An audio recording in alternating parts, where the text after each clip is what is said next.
Bienvenue sur le podcast Le français avec Yasmine.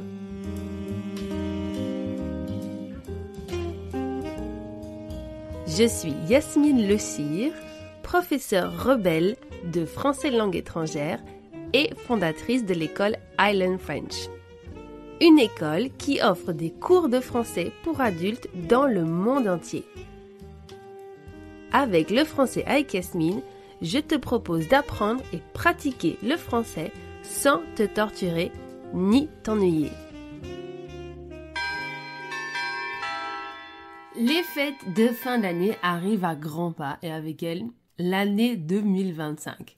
Premièrement, à l'occasion des fêtes, j'ai créé pour toi une ressource de folie au format PDF. C'est un PDF de Noël, c'est cadeau, et dans lequel tu vas retrouver une vingtaine de messages à copier-coller pour souhaiter de bonnes fêtes en français. Donc tu trouveras des exemples pour envoyer des messages en français à des personnes que tu aimes. Tu pourras trouver des textes pour envoyer des messages avant les fêtes, avant Noël, après les fêtes. Et j'ai aussi ajouté des messages formels et moins formels. Donc tu vas pouvoir envoyer des messages à ton chef, à ta belle-mère et aussi à tous tes amis francophones et aussi à moi, évidemment. J'ai aussi ajouté une sélection des meilleurs épisodes à écouter en lien avec Noël. Donc, comme tu le sais, aujourd'hui, il y a plus de 220 épisodes en stock, donc il y a beaucoup d'épisodes. Et j'ai fait donc une petite présélection. Tu dois pas les chercher, je l'ai fait pour toi et j'ai ajouté les liens directement. Donc, c'est un peu le PDF de la flemme pour Noël. Tu vas pouvoir envoyer des messages et pratiquer ton français grâce à ce podcast. C'est gratuit et pour récupérer ton guide de Noël, je te donne rendez-vous sur lefrançaisavecYasmine.com/Noël, Noel, lefrançaisavecYasmine.com/Noël. Le lien sera aussi dans les notes de cet épisode. Deuxièmement, comme l'année n'est pas encore terminée, je voulais déjà te remercier d'être là. Je te remercie d'avoir choisi le podcast Le français avec Yasmine comme compagnon de voyage pour pratiquer et améliorer ton français. Je te remercie aussi de sortir de ta zone de confort, que ce soit avec ce podcast ou avec un cours de français ou tout simplement en pratiquant avec d'autres francophones si tu en as l'occasion. Apprendre le français, c'est une montagne russe. C'est super chouette, mais parfois, ça fait peur. Et tu dois être très, très fier de toi et de tes progrès, même si ces derniers sont plus longs, car tu as peut-être une carrière, des enfants, d'autres projets, mais tu es là et tu continues et tu ne lâches rien. Tu sais que depuis que tu as commencé, même doucement, tu es beaucoup plus proche du niveau avancé que tu n'étais avant de commencer. Donc, même si tu écoutes qu'un podcast par semaine, tu seras toujours plus avancé que si tu ne faisais rien du tout. Faisons le calcul ensemble. Il y a 52 semaines par an. Si tu écoutes un podcast par semaine, tu en auras écouté 52 à la fin de l'année. Et c'est la même chose avec les cours particuliers ou les cours de conversation, par exemple, comme le cours de conversation, le café français dans mon école. Si tu participes pendant un an, tu auras suivi environ 52 cours et c'est impossible de ne pas progresser si tu es régulier. Impossible. Je me répète, donc merci infiniment d'avoir choisi ce podcast pour pratiquer ton français. Minimum 52 fois par an. À présent, passons aux choses sérieuses. Parlons de Noël. Ding ding ding. Dans cet épisode, j'aimerais te proposer qu'on identifie ensemble, premièrement, la culture des cadeaux. À qui on offre des cadeaux à Noël et ensuite les profils des différents acheteurs de cadeaux de Noël. Alors c'est intéressant parce qu'on va faire le lien avec les élèves qui apprennent le français. Tu verras, le profil, le portrait robot de l'acheteur de Noël ressemble beaucoup à la personne qui apprend le français. Donc avant de passer au crible le portrait robot, voyons d'abord ensemble à qui on offre des cadeaux. Surtout en France et en Belgique, j'imagine que c'est plus ou moins la même chose dans toute l'Europe, mais peut-être que je me trompe, évidemment. Et même si tu ne fêtes pas Noël, il se peut que tu connaisses des francophones qui le fêtent ou que tu sois invité pour Noël, que ce soit dans la famille de ton amoureux ou de ton amoureuse ou chez des amis. Et donc je vais t'aider à éviter les faux pas. En règle générale, on offre des cadeaux aux enfants On offre aussi un cadeau à la personne qui invite. Donc si c'est chez une personne, tu es invité pour le dîner de Noël, tu dois offrir quelque chose à la personne qui t'invite. Et en couple, il n'y a pas vraiment de règles. Le mieux, c'est de demander. Il faut savoir que par exemple, en France, Noël est plus important que la Saint-Nicolas. La Saint-Nicolas, c'est le 6 décembre. Et la Saint-Nicolas, en général, en France, on va uniquement offrir un petit chocolat, sauf dans l'est de la France où c'est beaucoup plus important. Par contre, en Belgique, dans certaines régions de Belgique, la fête de Saint-Nicolas est plus importante que Noël. Donc même chose, il faut toujours poser la question aux personnes qui t'entourent pour savoir quelle est la fête la plus importante. En règle générale, en France, c'est Noël qui est plus important, donc le 24 et le 25 décembre. Donc, en premier, on offre des cadeaux pour les enfants. Donc, si tu es invité chez quelqu'un et qu'il y a des enfants, le mieux est de demander aux parents s'ils ont besoin de quelque chose. Ne demande pas systématiquement à la maman, tu peux aussi demander au papa. Les deux parents il y a deux parents. Je sais que très souvent, on a toujours tendance à demander aux mamans, foutons un peu la paix aux mères. Demandons au père aussi, qu'est-ce que veulent les enfants. Dans certaines familles, on fait croire aux enfants que le Père Noël est passé la nuit du 24 décembre et que les cadeaux sont donc en dessous du sapin de Noël le matin du 25 décembre. Dans d'autres familles, les cadeaux sont ouverts le 24 décembre. Là aussi, il n'y a pas vraiment de règles, ça dépend des familles. Moi, j'ai grandi dans une famille où quand j'étais petite, les cadeaux étaient le 25 décembre, le matin, quand je me réveillais. Je me souviens, j'étais très petite, je trouvais ça génial. Jusqu'au moment où j'ai compris que le Père Noël, c'était mes parents. Donc là, c'était le 24 décembre. Si tu es invité chez quelqu'un et tu sais pas trop comment ça se passe, tu dois toujours poser la question. Donc, je te conseille de demander, par exemple, à ton hôte, donc la personne qui va t'inviter, et tu peux dire, par exemple, merci beaucoup pour l'invitation, ce sera mon premier Noël, ou je suis pas sûre de comment ça se passe. Est-ce qu'il y a des choses qu'il faut apporter comme cadeau, ou je dois savoir, ou est-ce que je peux apporter à manger? Normalement, il y a beaucoup de chances que la personne te réponde n'apporte rien. Alors, s'il y a des enfants, apporte un petit truc pour les enfants, ça c'est une certitude. Un petit livre, un petit chocolat, un truc. Il faut jamais, au grand jamais arriver chez quelqu'un les mains vides. Idéalement, s'il y a des enfants, donc t'apportes un petit truc pour les enfants et pour la personne qui t'a invité. Donc si tu dînes dans la maison de quelqu'un, donc si tu dînes chez quelqu'un, apporte impérativement quelque chose. Et ça peut être une bouteille de champagne si ton budget te le permet. Noël, Nouvel An, c'est toujours la bonne occasion pour apporter du champagne dans le doute. Voilà, ça passe toujours très très bien. Une bouteille de vin, et attention, pas une piquette. Donc piquette, c'est du vin qui est très très mauvais. N'apporte pas de la merde. Parce que ça se voit, les gens le voient, les gens le savent, surtout si c'est une famille française. N'apporte pas un petit vin de supermarché. Fais un effort, il faut mettre le budget, c'est toujours mieux. Si ils boivent, attention, hein, si la famille ne boit pas, t'es pas obligé de prendre du vin. Tu peux apporter une plante qui s'appelle poinsettia. C'est une plante de Noël en fonction de ta zone géographique. Donc en France, il y en a. Si tu es au Brésil, par exemple, je ne sais pas s'il y en a. Donc ça s'appelle poinsettia ou l'étoile de Noël. C'est très joli. Pour les membres du club, j'ai ajouté une photo sur la transcription. Comme ça, vous pouvez voir à quoi ça ressemble. Tu peux aussi offrir une bougie parfumée. Tu peux offrir un livre que tu as aimé ou une boîte de chocolat en fonction de ton budget aussi et de où tu habites dans le monde. Donc par exemple, si tu es en Belgique, les chocolats les plus chics, c'est Pierre Marcolini. C'est pas mes préférés, mais c'est les plus chics. Moi, mes préférés, c'est les Neuhaus. Et si tu es en France, les plus chics, c'est les chocolats d'Alain Ducasse.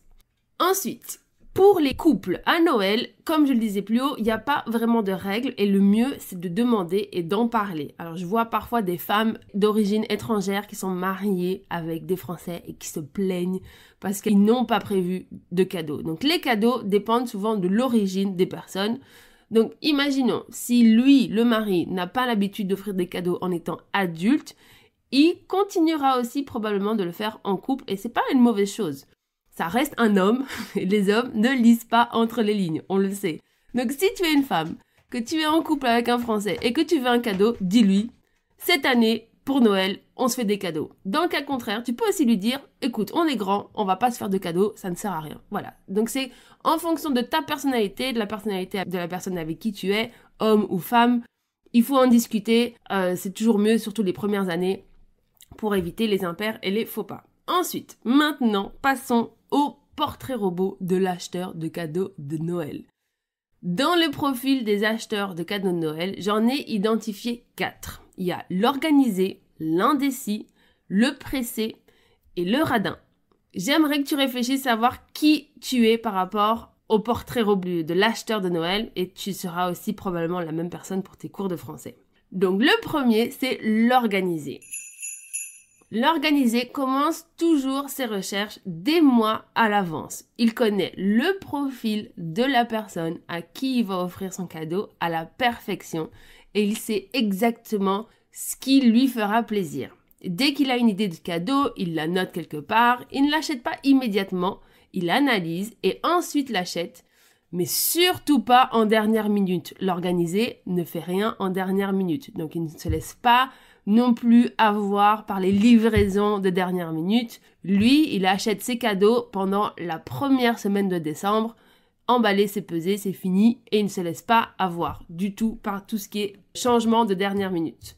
Concernant les cours de français, l'organiser prendra le temps de regarder et de comparer les cours, les écoles, les profs, les contenus, et il pensera à l'inscription quelques semaines, voire quelques mois avant de commencer ses cours. Donc après avoir fait une analyse, l'organiser sait exactement avec qui il veut suivre des cours de français et quel type de formation il veut. Si l'organiser veut commencer des cours de français en janvier, aujourd'hui, à la publication de cet épisode, il sait déjà quel cours de français il va suivre. Alors, est-ce que tu es l'organisé pour tes cours de français? Le deuxième profil, c'est l'indécis. L'indécis pose toujours la même question au vendeur. Est-ce qu'il pourra échanger si besoin? Il garde les tickets de caisse de tout et il demande même des tickets de caisse sans prix. Sait-on jamais. Mon chien qui fait du bruit, je ne vais pas arrêter d'enregistrer cet épisode, désolé. Donc l'indécis, il est prudent, c'est un peu comme l'organisé, il n'achète pas tout de suite, mais contrairement à l'organisé, il a du mal à passer à l'action. Il compare l'incomparable, il va parfois dans tous les sens et nulle part en même temps. Il procrastine, c'est une certitude. Donc l'indécis, il est un peu brouillon et parfois difficile à suivre. À force de douter, même s'il aime vraiment la personne à qui il veut offrir un cadeau et qu'il a pensé à cette personne depuis longtemps, il finira dans la catégorie des last minute ou du pressé qu'on va voir juste après. Donc c'est celui qui va acheter le cadeau de Noël le 24 décembre. Il achètera un cadeau vite et il ne sera pas satisfait de son achat. L'étudiant indécis fera comme l'acheteur indécis, donc il procrastinera beaucoup avant de passer à l'action.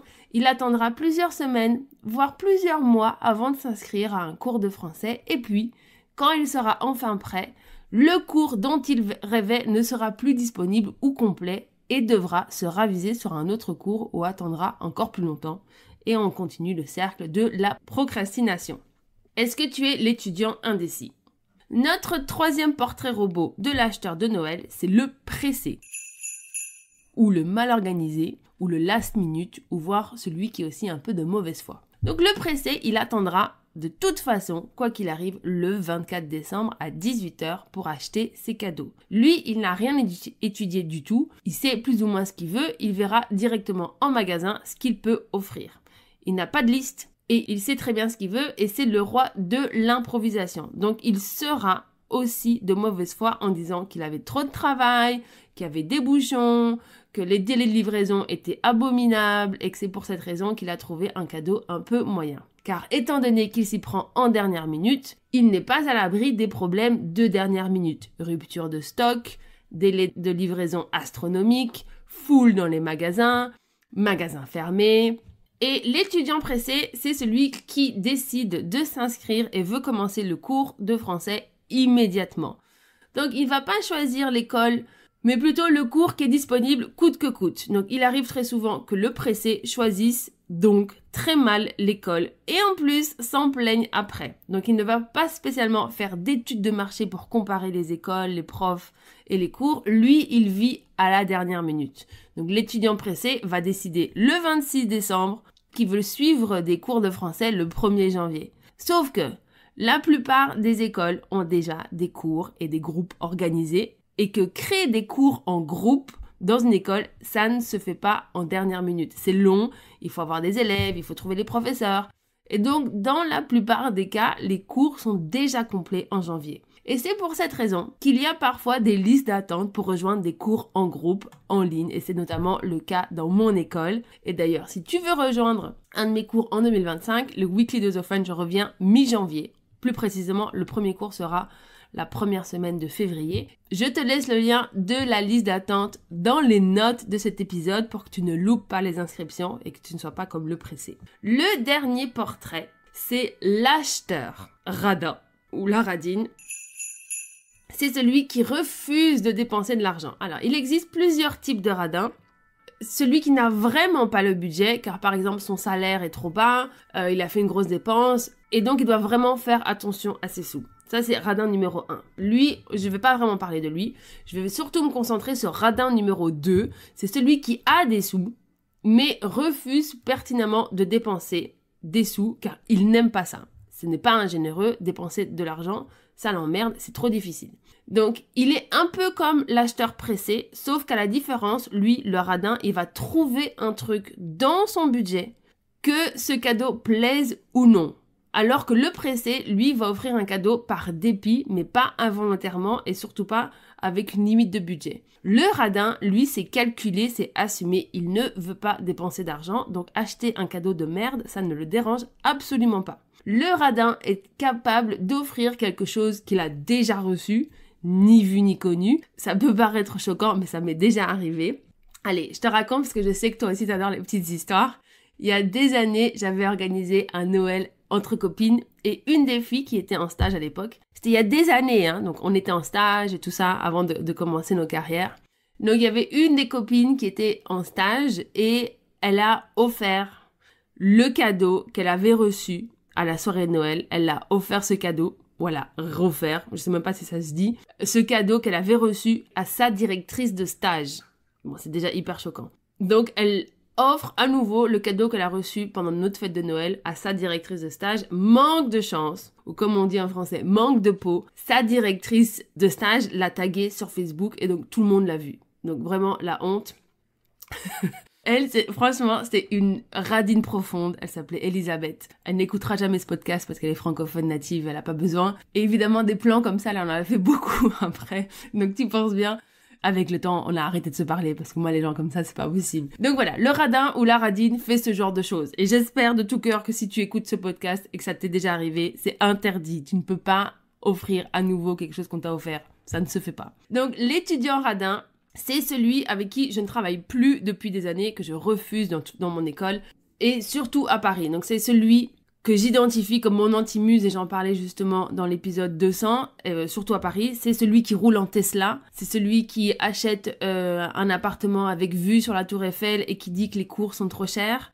C'est celui qui essaye de négocier les tarifs alors qu'il a les moyens, enfin même chose, voilà, des sacs Louis Vuitton, des sacs de marque et qui me dit mon cours est trop cher. Donc apprendre le français quand on est adulte, c'est un budget, c'est indéniable. L'étudiant radin, donc c'est celui qui a les moyens. Attention, je ne parle pas des personnes qui ont des salaires qui sont bas, qui habitent dans des pays où les salaires sont plus bas et qui peuvent pas, par exemple, participer à mes cours avec les tarifs parisiens.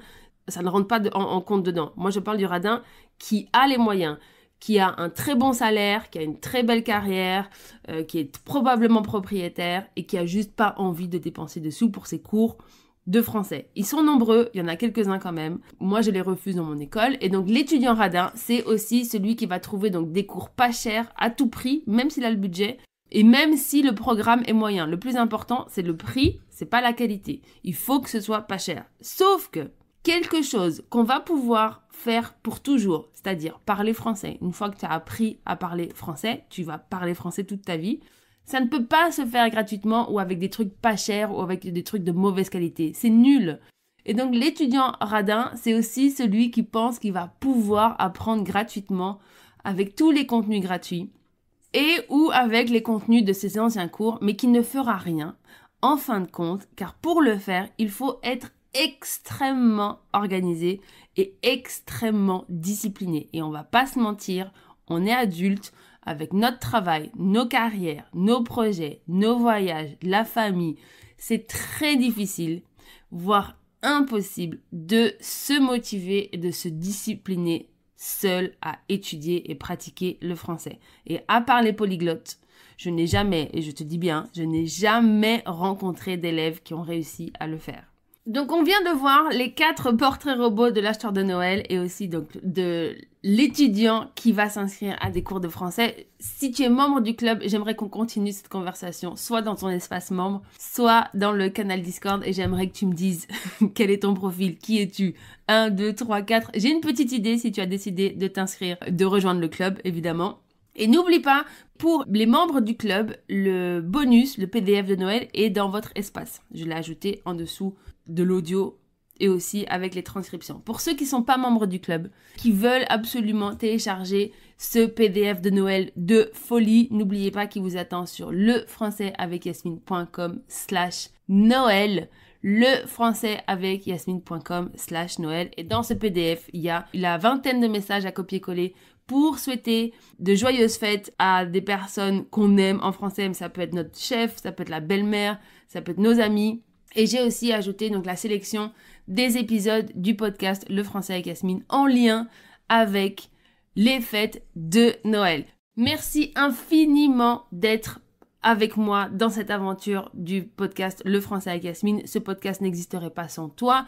Ce podcast n'existerait surtout pas sans les membres du club. Donc merci infiniment aux membres du club de soutenir ce podcast financièrement. Je vous souhaite, ou je te souhaite, de très très belles fêtes de fin d'année. Il y a encore quelques épisodes qui vont arriver avant 2025, mais je te souhaite déjà de très belles fêtes et j'espère continuer cette magnifique aventure avec toi et la langue française en 2025. Tu veux continuer cette conversation avec moi? Je te donne rendez-vous sur le site de l'école ilearnfrench.eu. À bientôt!